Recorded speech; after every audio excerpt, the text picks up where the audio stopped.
idea generation for themes can actually be quite creative. This is a creative process. Anything can actually be the starting point for a theme. Our portfolio manager might read about something in a newspaper, and this might actually be the starting point for a theme.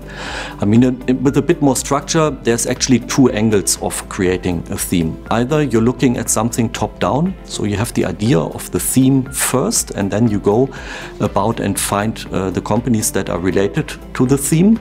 Or you actually identify a certain development bottom-up, so there's a group of companies that are all affected by something similar, and then you, on closer observation, can identify a common theme for this development, and this then can be the starting point for us to have a closer look at the theme, define the theme, what are the drivers behind the theme, what is the expectations that we can have in a theme, really create the universe, what are the companies that are available to invest in, and then finally take a decision whether to own a theme or even how much to own of a theme. Not everything that comes up as an idea immediately enters the portfolio.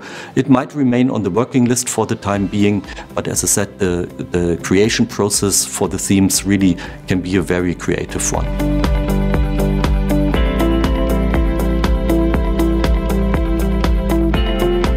Buy and sell decisions for a theme and also the weighting of a theme are actually based on a number of considerations. One of the most important considerations is indeed valuations. So there's a certain signal that comes from the single stock valuations that then applies to the overall theme. I mean, very simply, if everything within a theme appears very expensive, then even if you have a very high conviction to a theme and you have a strong long-term outlook, it might not be the right time at this point of time to invest into the theme, or it might be appropriate to take down the weighting of the theme for the time being because everything might be richly valued at this point of time. It also works the other way around. Obviously, if everything is inexpensive, appears rather cheap, then you might increase your conviction and you might increase your weighting as well. All in all, the most important decision factor is, however, our conviction, and the conviction is based on all the research that has been put into formulating the theme before. What are the drivers? What are the expectations?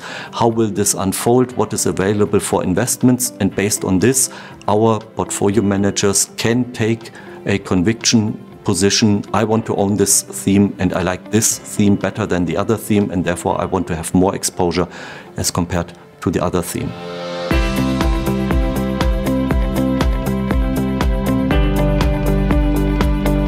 We always have a working list of additional themes. What you see in the portfolio is basically the tip of the iceberg. These are the themes where we have the highest conviction at this point of time. And then you have a number of themes that we're currently putting work in. Some of them might already be ready to be invested in. Some of them might be a bit more early stage, so we still need to do some research. We still need to find some companies. But there is a list of other themes that you currently don't see in the portfolio.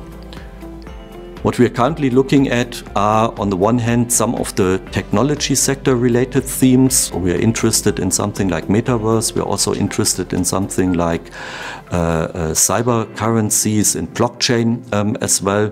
So if we wanted to go a bit more aggressive in our portfolio, a bit more growth on, depending on the market environment, then these might be instruments of choice in order to change the positioning of the portfolio overall.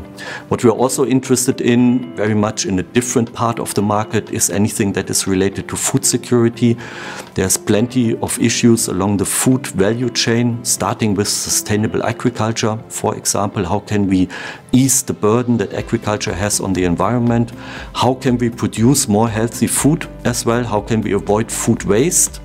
And then finally, how can we incentivize people to actually eat more healthy, to have a better diet, to have a better nutrition as well. So there's a lot of aspects that are quite interesting, and there's also a lot of development that opens up new opportunities. We think that this is one of the long-term structural changes. So this might be a theme that we put at work at some stage in the future.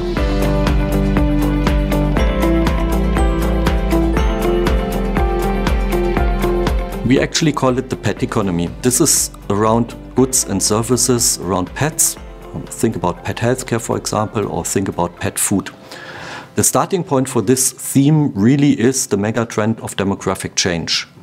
Aging population in the industrialized countries means pet adoption rates go up because it's the so-called silver agers. The kids are moving out of the house and you're adopting a pet. But interestingly, there's also higher pet adoption rates for the so-called millennials. So on the other side of the age spectrum, the younger generation as well. They are said to be more social, so they are also more prone to own pets. So we also see rising pet adoption rates there. And then finally, even in emerging markets, we see pet ownership becoming quite fashionable in the coastal areas of China, the most developed parts of China. If you then combine this with another development, which is basically this humanization of pets, so we are treating the pets like members of the family. They are effectively the kids, and this means you're spoiling the pets, you're treating them very well, and you're not cheap on them, which is not something to be criticized, obviously, but it has economic implications that are interesting for us as investors. Because this is where companies that provide these goods and services around the pet economy can actually benefit, and therefore we can benefit as investors.